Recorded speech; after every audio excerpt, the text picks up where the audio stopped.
di langit luas.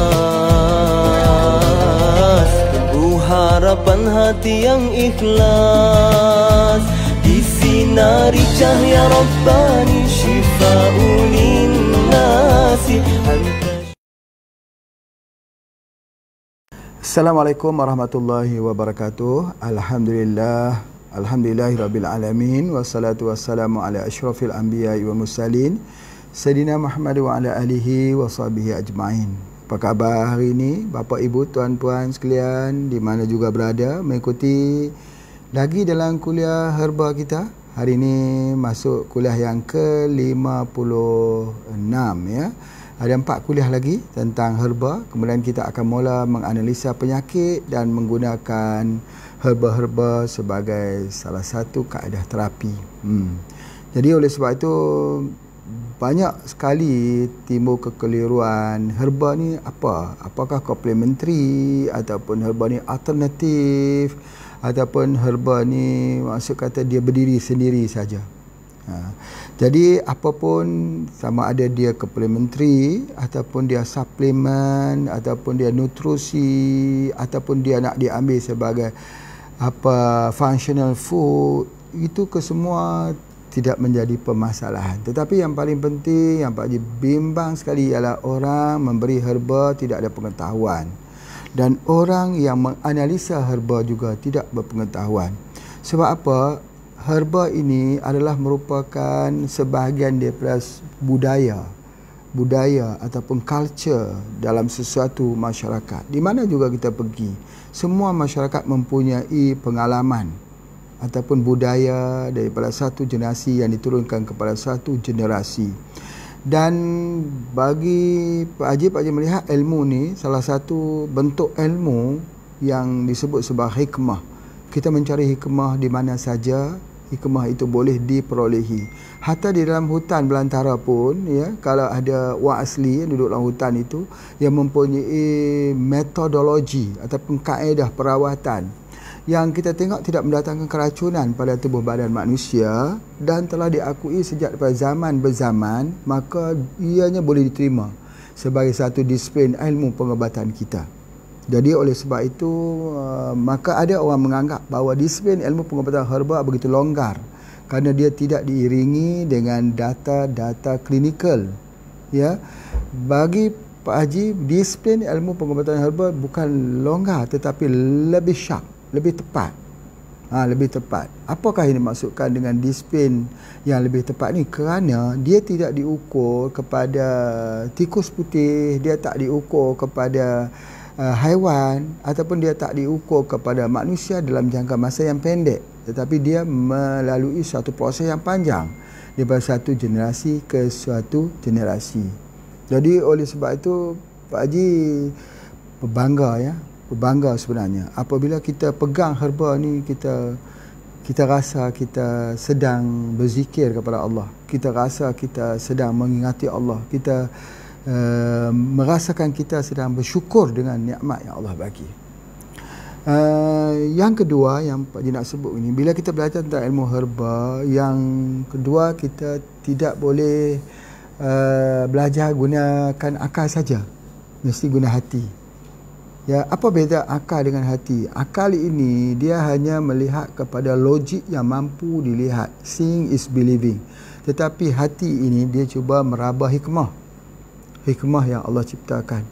Hikmah ini nanti hari ini Pak Haji nak tunjuk bagaimana perkara-perkara yang di sebalik, dan perbincangan kita hari ini sudah tentu tentang buah kelapa ya, kelapa hijau yang Pak Haji nak ceritakan buah kelapa hijau. Ini kelapa hijau lah ni. Warna hijau, bukan warna kulitnya hijau, bukan. Kelapa itu dikategorikan dalam kelapa hijau. Itu yang menarik. Soalannya hari ini bila kita bercakap tentang kelapa ni telah digunakan semua masyarakat maupun di negara kita di sebelah Asia Tenggara ini maupun seluruh dunia, termasuk di negeri Arab juga menggunakan. Nanti Pak Haji akan cuba ulas sikit bagaimana penggunaan kelapa di tempat-tempat yang lain supaya kita boleh lihat ya. Namun begitu, hari ini kita lihat dulu kita lihat dulu tentang pokok kelapa hijau. Baik, macam mana kita nak tentukan kalau kita tengok daripada daun kelapa hijau. Tengok sini. Perhatikan betul-betul apa yang Pak Haji tunjuk kat sini. Minta kamera tolong fokus sikit. Ya, banyak orang komplain kat Pak Haji minta tolong fokus. Okey, daun ini jangan lihat yang hitam-hitam tu, itu penyakit ya, penyakit. Cuma daun itu dia bentuk V. V-nya berartinya daunnya keras-keras naik ke atas. Daun itu ke atas. Kalau daun kelapa biasa, dia menjulai, dia merimbun ke bawah begitu. Bentuk V juga, tapi hujung daun akan merimbun ke bawah. Tetapi cuba kita lihat ini, dia naik tegak ke atas. Bila kelapa itu daunnya tegak-tegak ke atas, berarti ini namanya kelapa hijau. Kelapa hijau bukan kelapa kulit hijau, bukan. Kelapa hijau adalah sejenis kelapa yang diciptakan Allah untuk tujuan pengobatan. Apakah kelapa hijau ni saja untuk tujuan pengobatan? Tidak. Semua kelapa untuk tujuan pengobatan, tetapi ada spesialnya pada kelapa hijau. Itu yang pertama sekali. Baik, uji yang kedua, kalau buah kelapa ini kita masukkan ke dalam air, dia tegak. Dia tidak akan mengikut air jadi sengit begitu, tidak. Dia tegak begitu. Ya. Di sini Pak Haji nak buat percubaan, nak tunjuk. Ini adalah kelapa hijau. Nanti kita boleh lihat ini kelapa hijau. Yang ini adalah kelapa biasa. Bukan, ini kelapa biasa. Ini ada kelapa hijau. Ini kelapa hijau. Ini adalah kelapa biasa. Kelapa biasa. Macam mana Pak Haji boleh tahu? Daripada segi luar ni tengok rupanya lebih kurang sama saja. Tengok ya. Nanti Pak Haji akan tunjuk. Dekat dengan tangkainya ini boleh fokuskan. Ada merah. Warna merah pink. Ya. Itu warna merah pink. Cuba kita perbandingkan dengan di sini. Dia tidak ada warna merah. Dia warna nak ke kuning-kuningan. Lihat ya. Ke situ. Baik. Cuba lihat. Pak Haji masukkan buah kelapa ini ya. Pak Haji masukkan ke dalam air buah kelapa biasa. Ya. Dia akan sengit. Buah itu dia akan jadi sengit macam tu. Ya, sengit begitu ataupun begitu. Lihat. Ini kalau boleh kita lihat daripada di sebelah bawah, kita lihat buah kelapa itu dia duduk dalam keadaan condong. Kita lihat macam tu. Baik, cuba kita lihat pula buah kelapa hijau ya, kelapa hijau. Bila kita masukkan ke dalam air, kita tengok.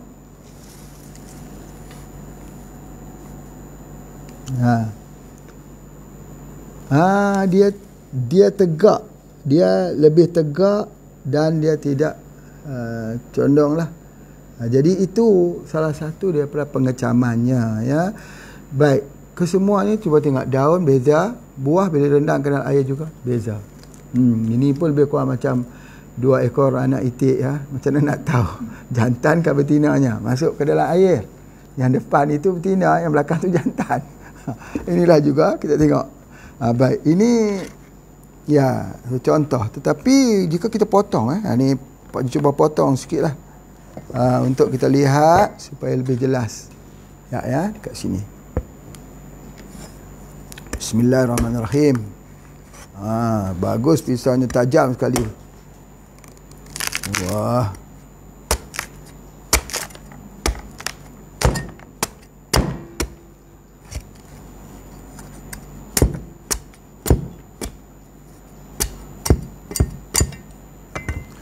Lihat.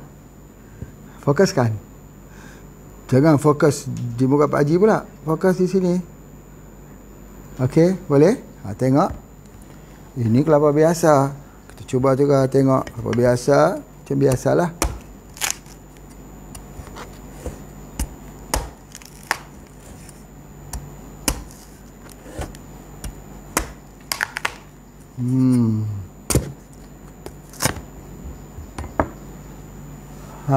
Kelapa biasa. Kan kalau kita tunjuk, cuba fokuskan kat situ. Cuba.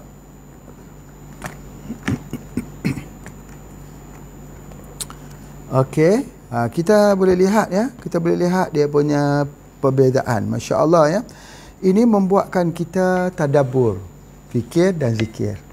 Mari kita mula berfikir dan zikir. Baik. Kehalusan air kelapa ini lebih halus daripada air-air yang lain. Nanometer. Ya, kehalusan air ini diukur dengan nanometer. Air kelapa salah satu pada air nano. Air nano. Selalu orang sebut teknologi nano. Teknologi nano. Ya. Nano tu halus ya, kiraan. Dan kehalusan air kelapa ini, dia ini lebih halus lagi daripada virus. Jadi virus tak bisa masuk ke dalam air kelapa. Virus tak mampu untuk melepasi daripada filter di batang kelapa, di tangkai kelapa. Nak masuk air ke sini tak boleh masuk sebab Allah lindungkan dia dengan tempurung. Bagaimana dalam tempurung ada air? Masuk ikut mana ya? Tempurung tu keras, kalau kita ketuk-ketuk itu kita tuang air, tak masuk dia. Tak masuk.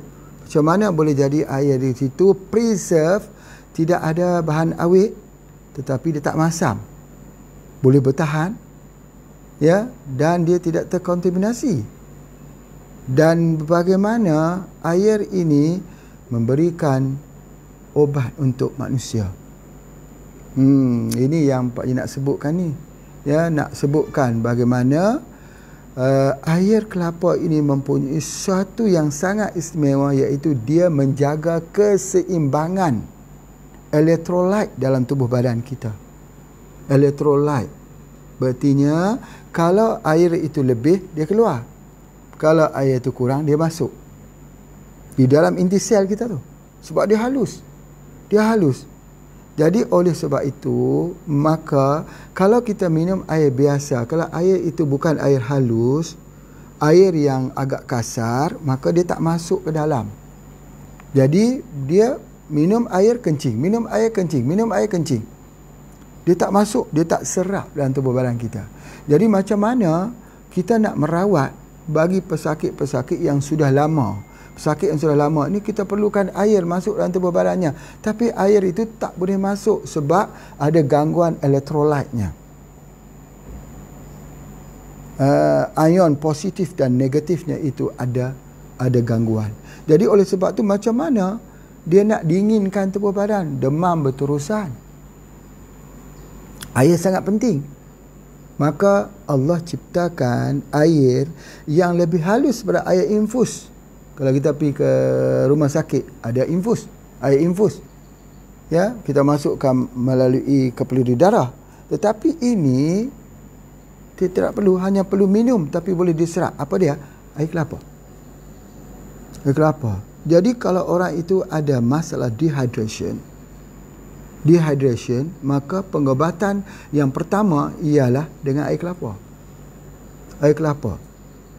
Di antara dua buah kelapa, sama ada menggunakan kelapa hijau yang ada warna merah di sini ataupun kelapa biasa, maka kelapa hijau ini lebih kuat elektrolitnya, lebih kuat kesannya.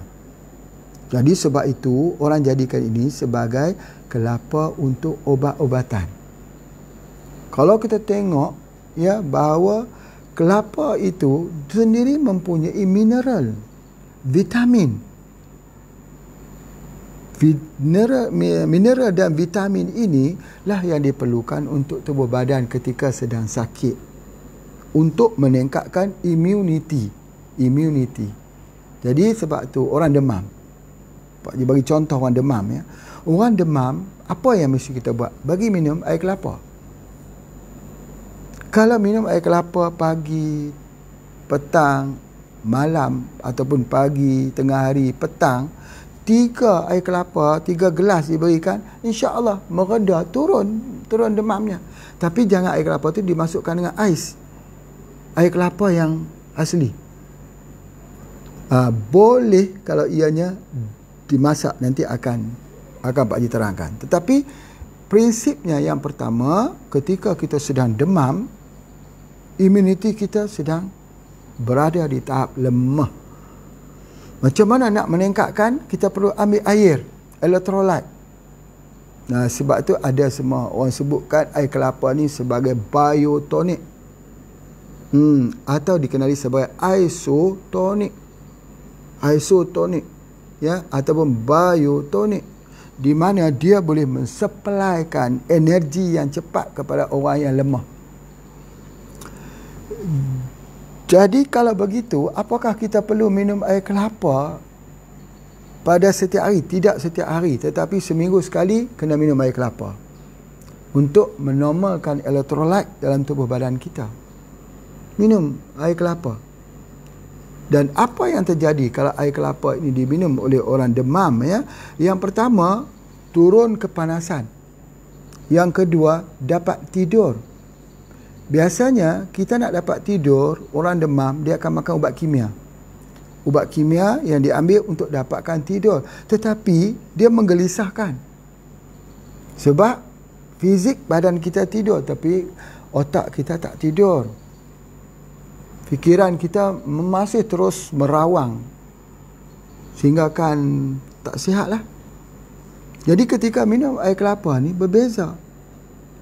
Berbeza sekali. Ketika kita minum saja, dia akan terjadi, Masya Allah, dia akan terjadi apa disebut emollient. Emollient tadi dia sapu dalam tubuh badan kita ini, membelai tubuh badan kita ini supaya tidur dengan enak sekali.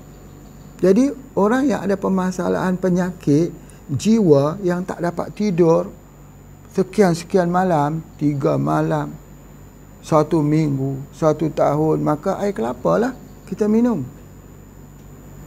Sebab itu Pak Haji masih ingat lagi cara rawatan untuk orang yang ada masalah stres, over stress, yang tak dapat tidur, yang hampir-hampir jadi gila, bagi minum air kelapa.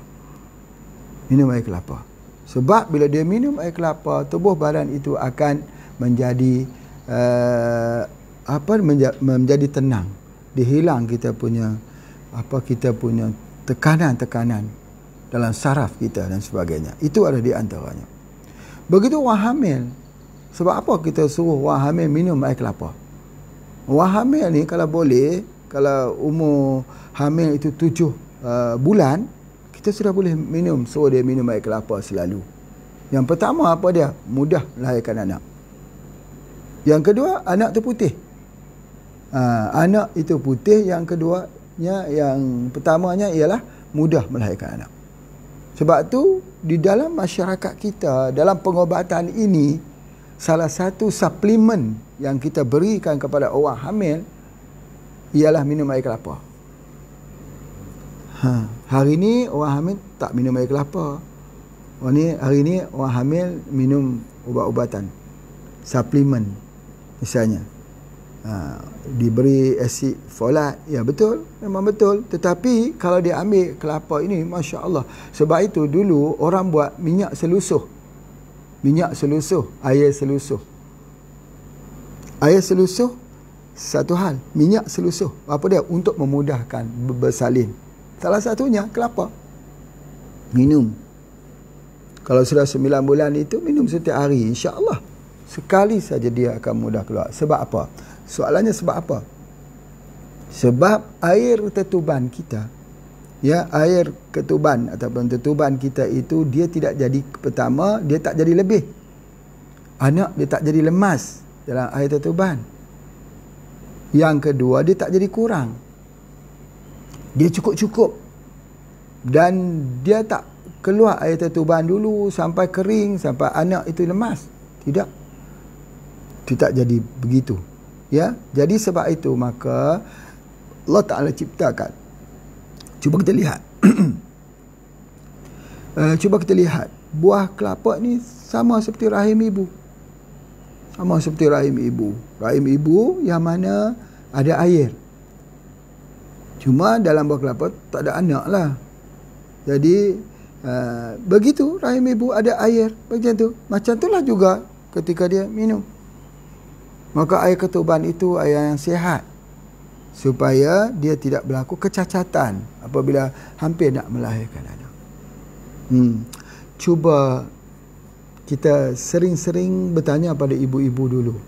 Ibu dulu tidak ada fasilitas Melahirkan anak seperti hari ini, sudah ada bidan, sudah ada rumah, bersalin dan sebagainya. Tetapi hari ini cuba kita lihat. 10 orang nak lahirkan anak, 9 operasi caesar. 9 caesar. Dulu kalau 10 mau lahir anak, 10 lahir biasa. Soalannya kenapa? Kenapa? Apakah jawapannya kerana hari ni orang dah tak minum air kelapa? Ataupun caesar itu, operasi itu belanjanya mahal? Kerana perniagaan perawatan sudah jadi satu perniagaan, bisnes. Jadi jika kita sakiti orang yang bersalin, itu bersalin dengan cara operasi caesar, ya. Jadi dia lukakan. Bila dia lukakan itu kan badan yang mula menjadi tidak seimbang.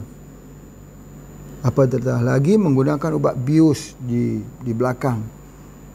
Ya, ketika kalau membongkok begitu, biar terbuka tulangnya itu, dibiuskan di tengah-tengah itu. Itu hanya bisa dilakukan oleh pakar bius, spesialis bius saja. Doktor pun tak boleh melakukan begitu. Menandakan bahaya. Jadi apabila melakukan bius tersebut, dia meninggalkan kesan di dalam tubuh badan. Apa bukti Pak Haji kata kesan? Cuba ambil dengan nos. Nos itu daripada minyak squalene. Ikan hiu misalnya. Ambil orang yang ada dia punya operasi. Ambil itu. Nanti nos itu dia akan bertindak kepada ubat bius yang masih residu, yang masih ada dalam tulang belakang itu. Nanti akan jadi halusinasi. Kenapa orang sengang-sengang mengambil minyak ikan jadi halusinasi? Sebab apa? Dia ambil daripada hati ikan hiu. Squalene. Jadi bila squalene itu dia guna bersama ubat bius, itu juga. Begitu juga orang yang membuat operasi, membuat operasi ini bila dia dibiuskan itu, dia kalau dia ambil ubat sesema atau ubat batuk. Cuba kita lihat. Misal kata orang tu dia nak lahirkan anak, dia bius. Ya, dia bius di tulang belakang itu. Kemudian sesudah itu dia batuk lah, kata dia batuk. Dia ambil ubat batuk kimia. Atau dia flu, sesema, dia ambil ubat flu kimia. Apa yang memunculkan dia ialah halusinasi. Bukan halusinasi itu disebabkan ubat batuk itu saja. Ubat batuk dan ubat sesema flu ini berlakunya halusinasi kerana kesan percampuran dengan ubat bius yang masih ada di dalam, yang dibiuskan di tulang belakang itu. Itu yang berlaku. Itu yang berlaku. Sebab itu Pak Haji kata kita kena memperhaluskan pemerhatian. Cuba kita lihat ini. Ya, kalau kita balik semula kepada kelapa hijau ini. Kulitnya sama-sama hijau, cuma ini agak sikit cerah, ini agak sikit gelap. Tetapi kita tahu tak bahawa di dalamnya ada nilai yang berbeza. Sebab itu, Masya Allah ya, Pak Haji tak bawa orang kepada fahaman mistik. Tetapi Pak Haji berkeyakinan bahawa air hujan malam Jumaat beza dengan air hujan malam Sabtu.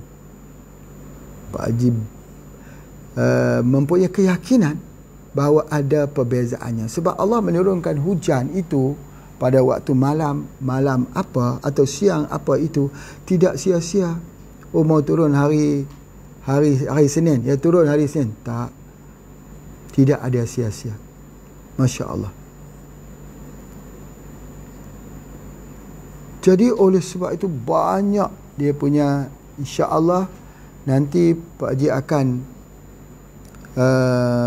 bawakan kita semua, ya, kita bawakan kita semua nanti untuk lihat keajaiban di dalam Al-Quran. Masya Allah, Masya Allah, ya. Jadi begitu juga keajaiban dalam Al-Quran, dan begitu juga keajaiban pada alam yang Allah Ta'ala ciptakan.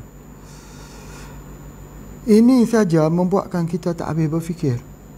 Jadi kalaulah perempuan itu hamil, kita ambilkan air kelapa, maka insya-Allah anaknya tak kena demam kuning. Kenapa? Kenapa bilirubin itu dia tidak tinggi? Kenapa? Ini keseimbangan daripada air kelapa. Hari ini kita lihat pemakanan kita oleh ibu-ibu yang tak jaga pemakanannya. Kita lihat apa yang berlaku. Ialah anak kena demam kuning yang tinggi, terpaksa letak di bawah apa tu, incubator. Tak di bawah itu, di bawah lampu biru. Lampu biru. Untuk apa? Sebab apa? Sebab itu sudah jadi SOP kita pada hari ini. Itu bagus pencapaian, pengetahuan, ilmu, teknologi. Tetapi boleh kita lihat ilmu dan teknologi daripada alam sekitar.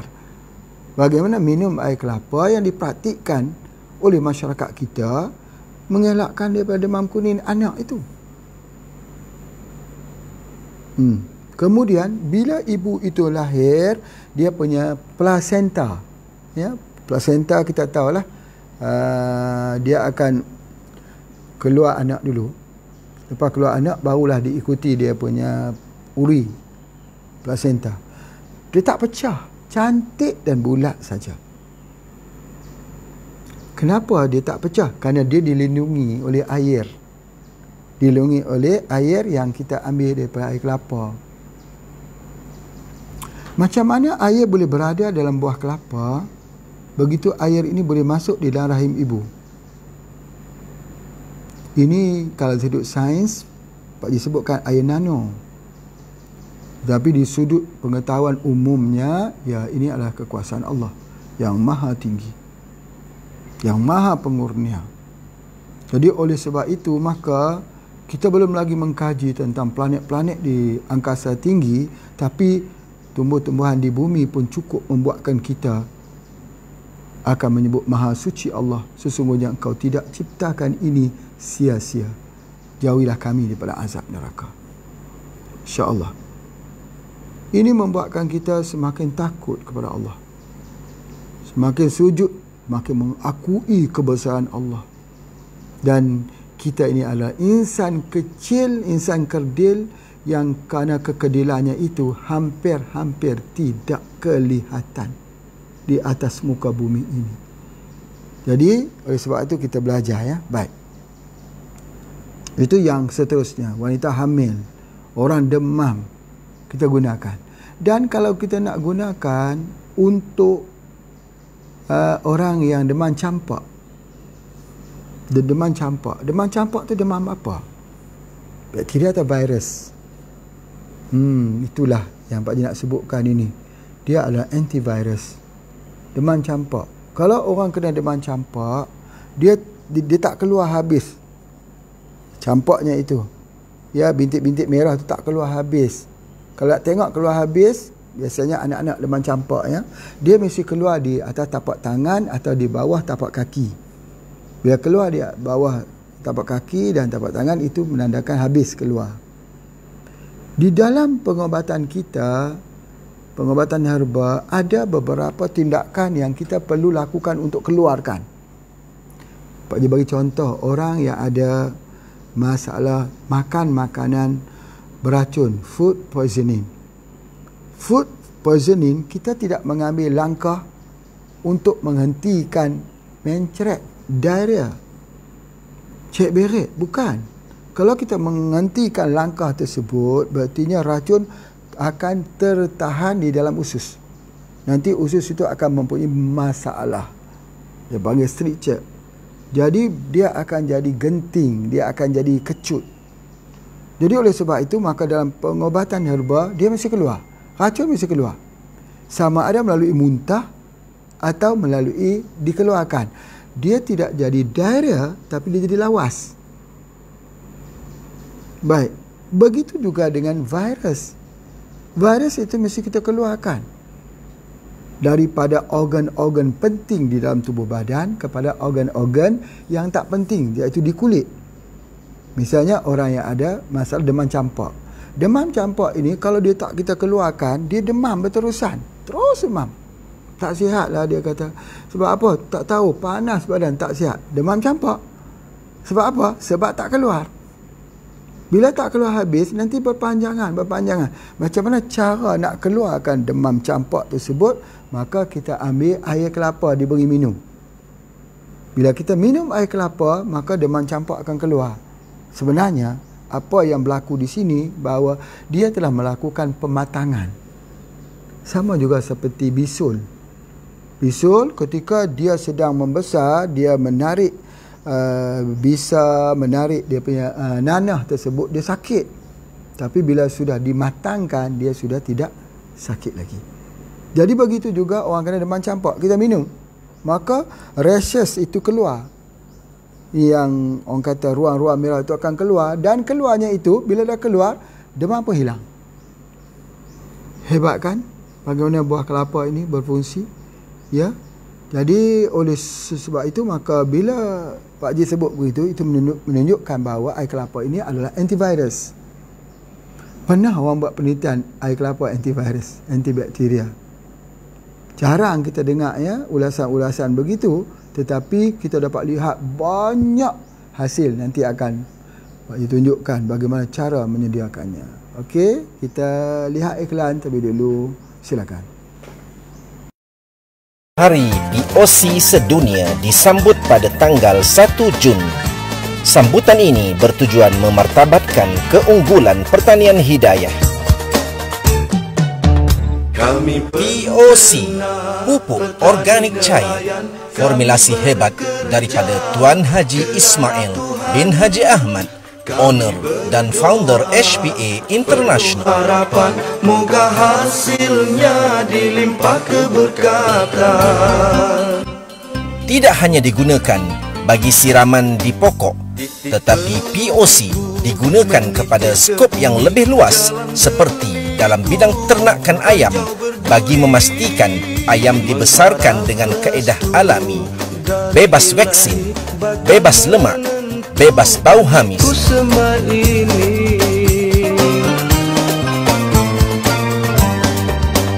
Kami bertani satu ibadah, niat di hati kerana Allah. POC juga berfungsi bagi menjadikan persekitaran ladang ternakan bebas bau dan bebas lalat. Hanya padamu aku berserah.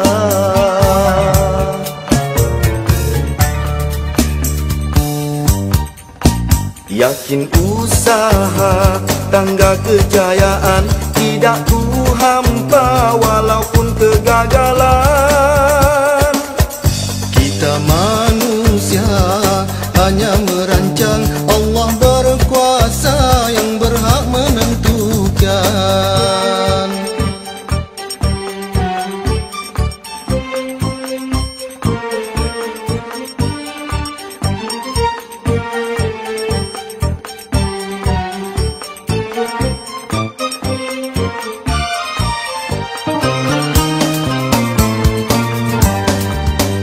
Kami bertani satu ibadah,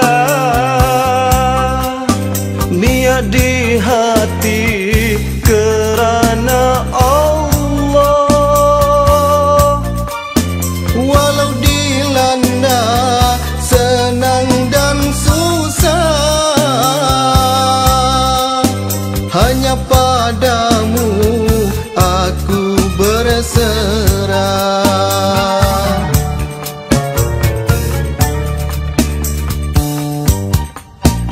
Kami penternak, petani nelayan, kami bekerja kerana Tuhan. Kami berdoa penuh harapan, moga hasilnya dilimpah keberkatan.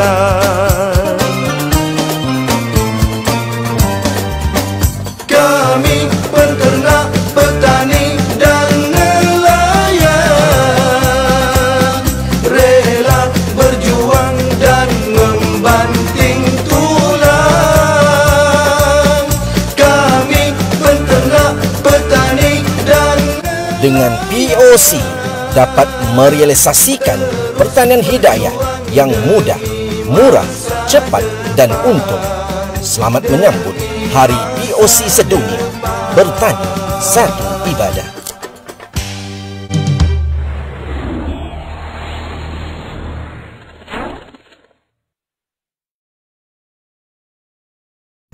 Ya, Alhamdulillah. Pak Haji sambung lagi ya. Kalau dalam bahasa Arab, ya, buah kelapa ni disebut narjil, ya, narjil. Jadi narjil ini memang sudah terkenal, dan antara perawatan yang boleh kita gunakan lagi ialah untuk masalah sakit di tulang belakang. Ya, masalah sakit di tulang belakang boleh menggunakan daripada air kelapa. Dan apa yang Pak Haji sebutkan pada awal tadi, boleh guna air kelapa biasa saja boleh, tapi yang terbaik ialah air kelapa hijau. Tapi kalau saya tak ada air kelapa hijau, apakah saya boleh gunakan air kelapa biasa, Pak Haji? Boleh. Jawapannya boleh. Jadi artinya tidak menyusahkan, tak menyusahkan. Tapi kalau kita boleh tanam di rumah kita satu, alhamdulillah, syukur. Okey, kemudian seterusnya untuk orang yang ada mah. Orang yang ada mah ataupun gastrik atau ulcer, tukar lambung. Macam mana cara nak merawat tukar lambung tersebut? Ialah menggunakan kelapa. Menggunakan kelapa. Jadi oleh sebab itu maka jika kita ambil, ya, jika kita ambil ini, yang pertama dia juga menghilangkan sembelit. Menghilangkan sembelit. Masya-Allah. Kemudian dia juga adalah untuk ubat cacing. Jadi orang dulu memang tidak ada ubat cacing yang khusus. Macam sekarang ni kalau kita pergi ke farmasi, ada ubat cacing khusus. Tapi dulu bagi minum air kelapa saja. Ya? Dan satu lagi yang paling baik ialah buah sir. Tak ramai orang tahu air kelapa ni untuk ubat buah sir. Ya, itu sangat-sangat bagus, ya, yang kita ambil dan sebagainya. Baik, kemudian juga dia juga untuk kita mengelakkan daripada hemodialisis ginjal. Sebab ginjal kita ni dia jadi dingin sebenarnya. Bila dua ginjal kita jadi dingin, dia dysfunction, menyebabkan filter itu akan jadi makin lemah dan air kencing akan jadi buih. Jadi dia menghangatkan ginjal itu. Tujuan menghangatkan ginjal ni bukan untuk apa? Untuk menghilangkan peradangan, untuk nak menghilangkan kedinginan, dysfunction kepada ginjal tersebut. Itu air kelapa tu berharga sungguh air kelapa ini. Berharga.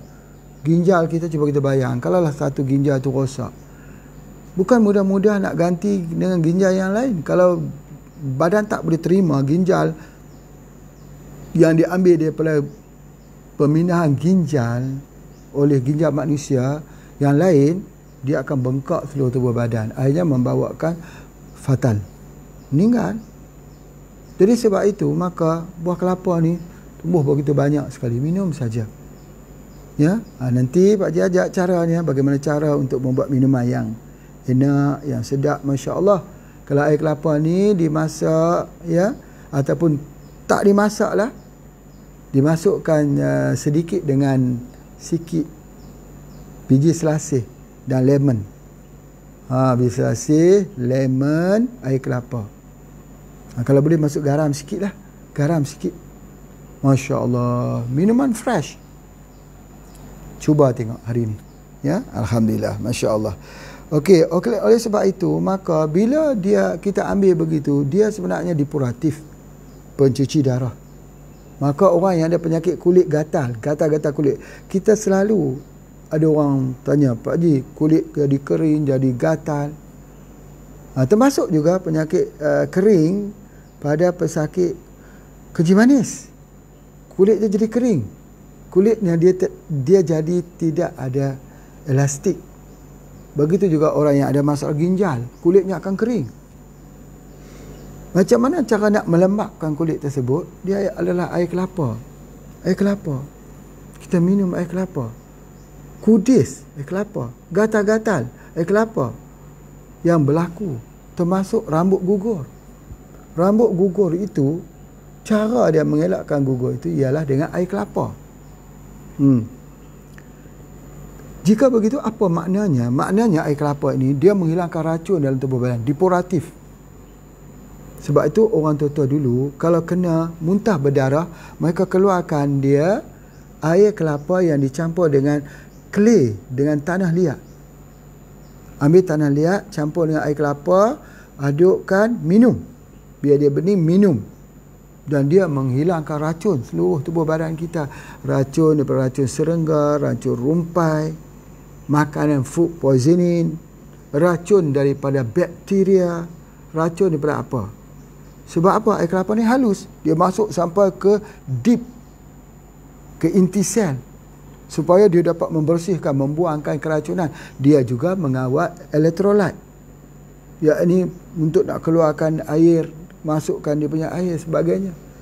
Jadi kalau tidak ada tanah liat ya yang ada dekat rumah kita, Anthrax boleh dicampurkan bersama dengan air kelapa untuk keluarkan keracunan. Jadi kita lihat, kalau mereka yang tidak boleh hamil kerana racun heavy metal yang kita belajar hari itu, heavy metal, mereka tak boleh hamil. Jadi minum air kelapa ni jadi hamil. Kenapa? Sebab dia keluarkan heavy metal. Kalau boleh dicampur dengan dia punya Anthrax supaya kita keluarkan. Jadi 1 bulan buat sekali saja, dah cukup, atau 2 kali, awal bulan dan pertengahan bulan. Jadi sudah cukup untuk membuang keracunan dalam sebiji buah kelapa. Itu adalah antaranya. Dan ada orang bertanya kat sini, betul tak kalau makan ubat kita tak boleh makan air kelapa? Betul atau tidak? Makan ubat hospital katanya, kita tak boleh makan air kelapa. Atau makan ubat apa pun, kita tak boleh makan air kelapa. Betul. Betul, sebab dia bersifat diuretik. Dia buang. Tetapi kalau ambil herba bersama air kelapa, terbaik. Kalau kimia bersama air kelapa buang.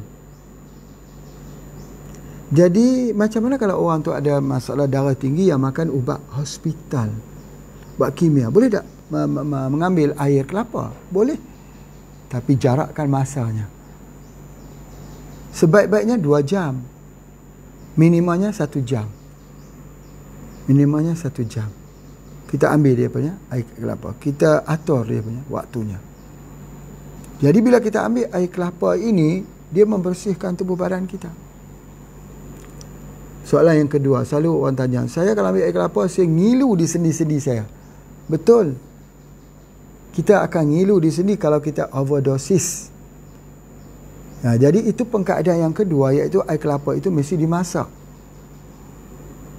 Air kelapa itu mesti dimasak terlebih dulu. Bagi mereka yang mempunyai permasalahan ngilu di sendi-sendi, kita masak. Dan dicampurkan dengan sikit jahe, zanjabil. Sebab dia air yang dingin. Kita minum dingin di dalam tubuh badan kita. Campur sikit dengan zanjabil, halia, jahe. Kalau kita nak campur dengan kunyit, Masya Allah, untuk liver.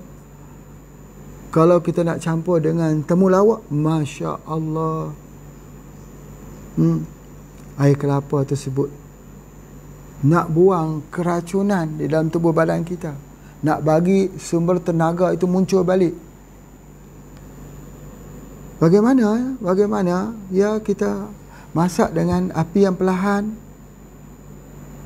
Ya, kemudian kita masukkan juga, bila dia sudah mula panas, mula mendidih, kita masukkan dia dengan jahe, ataupun kita masuk dengan temulawak, biar keluar semua khasiat temulawak itu. Nampak air itu dah jadi warna kuning, baru ditambah dengan gula aren. Air kelapa, temulawak, gula aren terbaik untuk liver. Memperbaiki liver berarti memperbaiki keseluruhan tubuh badan kita, buang dia punya keracunan. Itu kaedah pengobatan. Kalau tak ada temulawak, kunyit, masak itu diberi minum kepada orang yang kena demam kuning. Kalau orang tu tak kena demam kuning, kena virus, ya itu juga. Virus yang sekarang ini Pak Haji lihat, apabila di Indonesia sudah tidak lagi lockdown, ya atas sebab-sebab tertentu, wallahu a'lam. Tetapi bila dah dibuka begini, berartinya kita terdedah dengan kesakitan. dengan kebimbangan sebahagian besar orang akan jatuh di jalan raya. Tapi jangan risau. Indonesia, Allah telah siapkan obatnya. Apa? Temulawak, jahe, kunyit, yang rimpang-rimpang, umbisi-umbisi. Cara nak merawat nanti, air kelapa. Bagi minum. Kalau sudah demamnya, kuatnya, sudah terserang, air kelapa. Tetapi mesti masak. Air kelapa boleh masak dengan serai untuk hilangkan demam. InsyaAllah, virus kan penciptaan Allah. Ini adalah penciptaan Allah. Tumbuh-tumbuhan juga pada penciptaan Allah. Allah tidak menghendaki hamba-hambanya jadi susah. Tetapi harus fikir dan zikir. Tadabbur. Yang paling penting, air kelapa mesti guna. Kalau sudah tak ada apa, air kelapa saja. Itu sudah cukup kuat. Penawar kita berada di mana? Di tepi-tepi pantai, di dalam kampung-kampung yang Allah tumbuhkan di tepi rumah. Kita memiliki kelapa yang banyak. Kelapa Indonesia yang paling banyak. Yang orang jadikan VCO. Ya VCO, Masya Allah. Kalau sudah jadikan VCO daripada kelapa, tidak kira lah. Ya, ini diambil daripada kelapa matang. Itu pun sudah antivirus.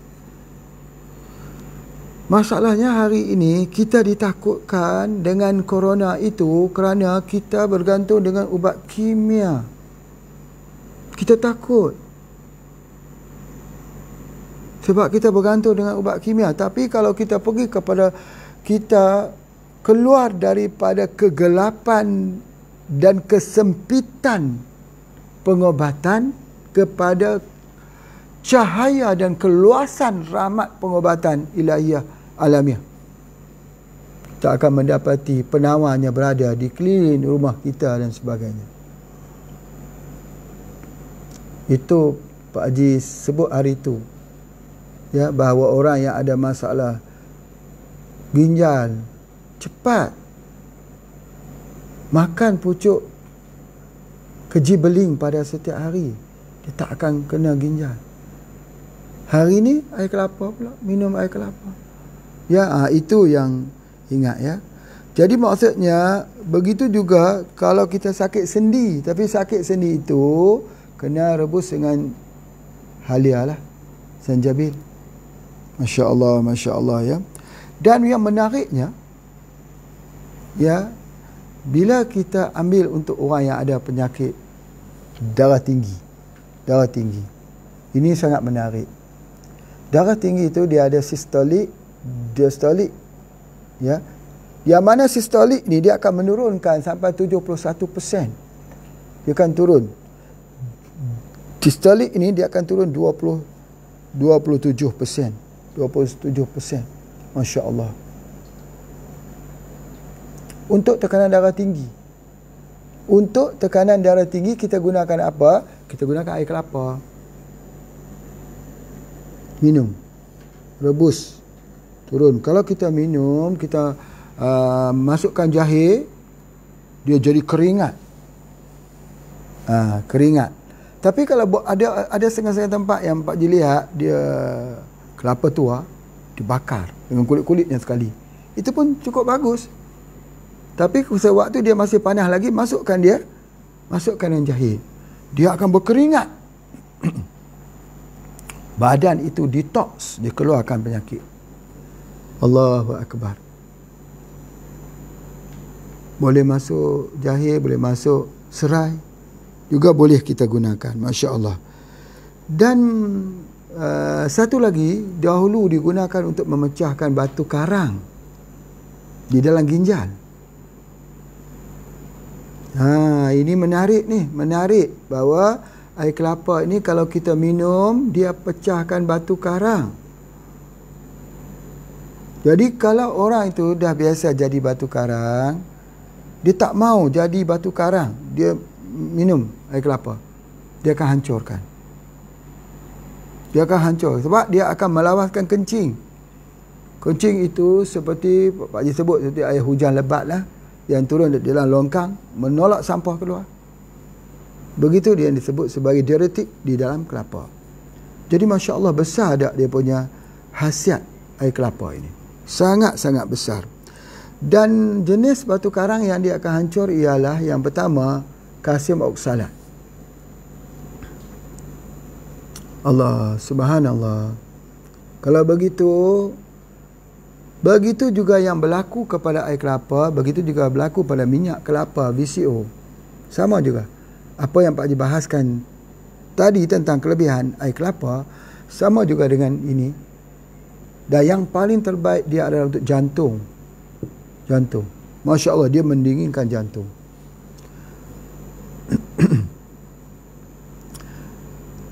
Seperti mana yang Pak Haji sebutkan bahawa jantung ini dia jarang sekali ada penyakit kanser.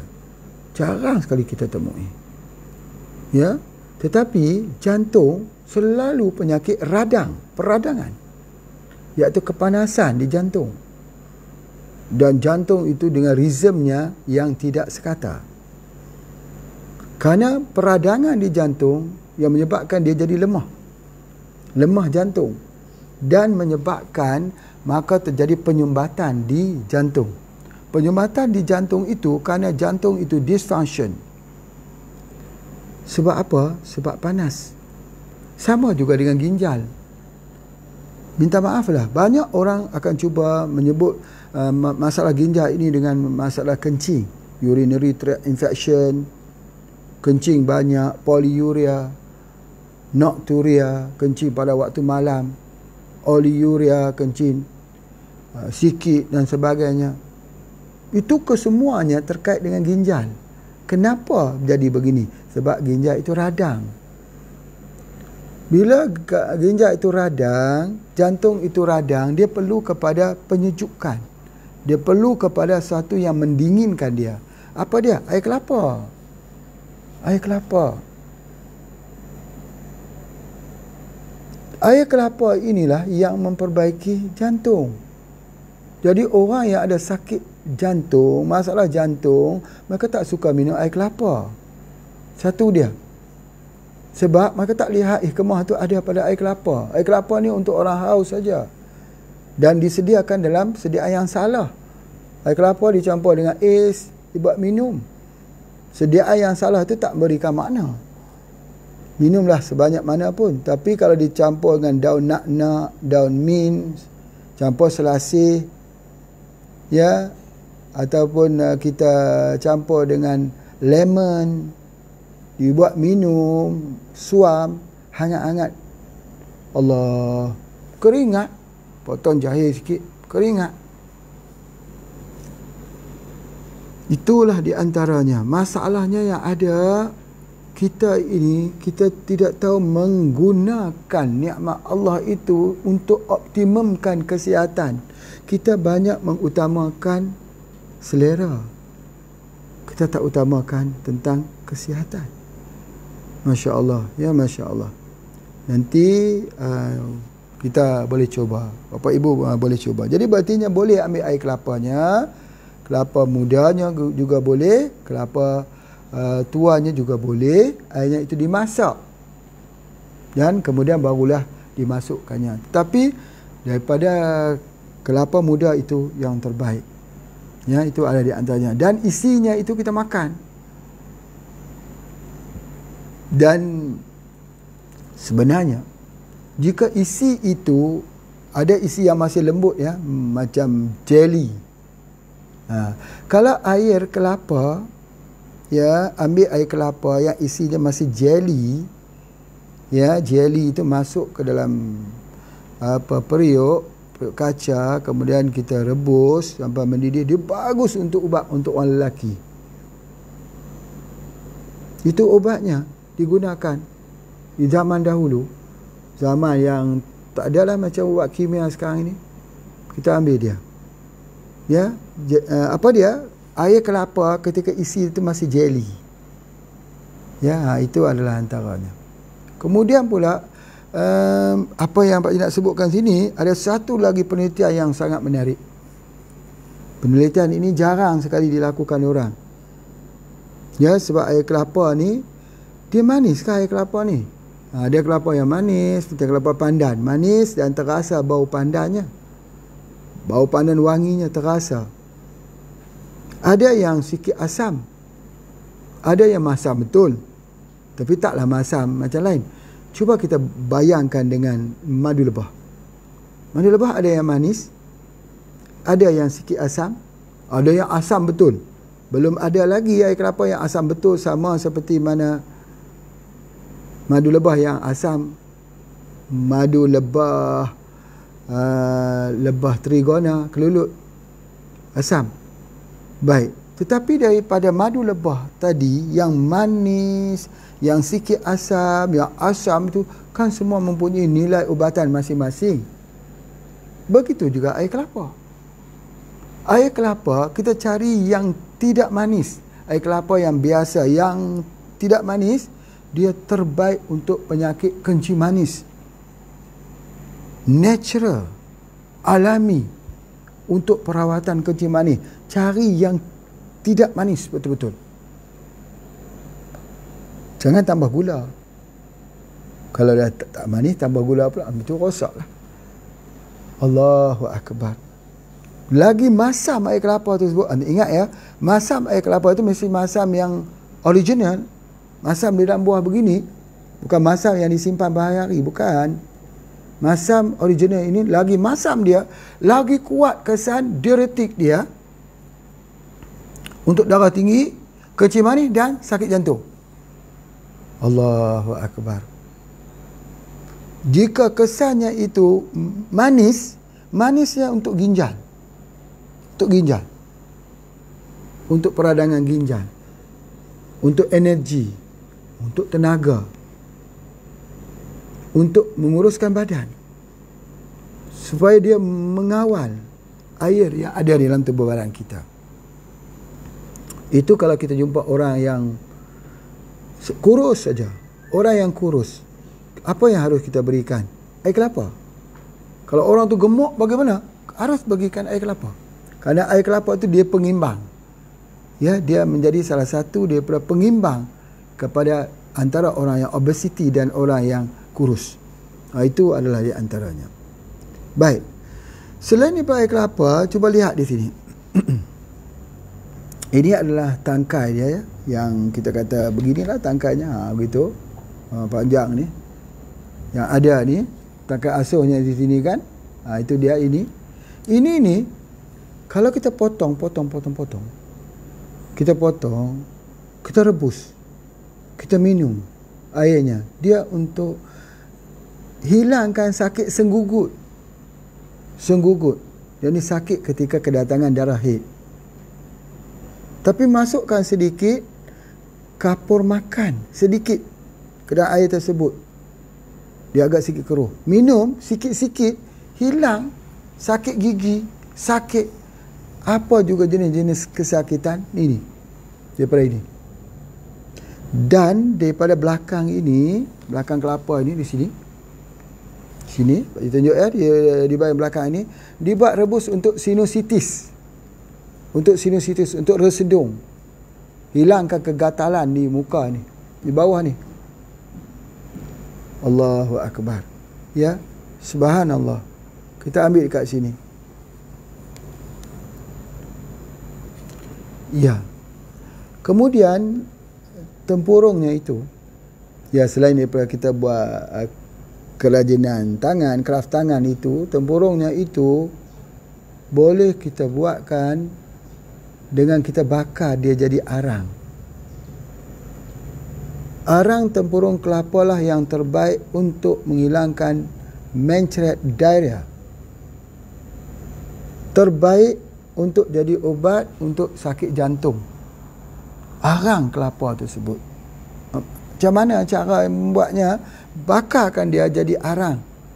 Lepas tu ambil serbuknya itu. Serbuknya itu kita ambil, kita makan kapsul bubuk tempurung serbuk daripada arang batuk kelapa. Batuk tu artinya tempurung dia tu. Bahasa ni tu cangkang dia tu. Itu obat. Jadi kalau sudah kita nak buang racun dalam tubuh badan kita ni, sakit sendi-sendi, maka ambil arang tu kita makan. Makan arang. Bolehkah manusia ni makan arang? Kalau pergi ke rumah sakit, doktor bagi arang juga. Dia panggil cakul. Cakul tu arang. Tapi dia buat dalam bentuk cantik, dia buat bentuk pil. Dia punch, ada acuannya, ada molnya, dia punch supaya jadi bentuk pil. Jadi kita ambil pil arang. Masya Allah. Dan dia adalah dipanggil karbon aktif. Bila dipanggil karbon aktif, dia menyerap semua racun dalam tubuh badan kita. Sama seperti minyak bubut, MPH. Arangnya itu menyerap keracunan. Sebab tu MPH boleh guna untuk orang mencret, diarrhea. Cepat. Sebab ada arang. Boleh ambil arang terus. Baginya. Dan kalau ambil arang ini digunakan bersama pasta gigi, dia putihkan gigi. Dia bukan hanya takat putihkan gigi, tapi dia menguatkan gigi. Jadi kalau orang itu sering sakit gigi, maka arang ini digunakan. Masya Allah. Arang daripada apa? Daripada batuk kelapa. Daripada sabutnya ini juga, kita boleh menghasilkan banyak produk. Salah satu produk-produk kraft tangan, kerajinan tangan yang kita buat sabut untuk mencuci lantai dan sebagainya. Tapi sabut ini juga berapa ambil asapnya. Ya, asap. Asap itu digunakan untuk apa? Untuk tanaman. Untuk menghalau insek itu. Menghalau serangga-serangga. Itu nanti akan Pak Haji bentangkan cerita pada 1 Jun. Jangan lupa ya, 1 Juni 2020. Sambutan Hari POC kedua. Tahun kedua. Kerana kita telah mula pada tahun 2019.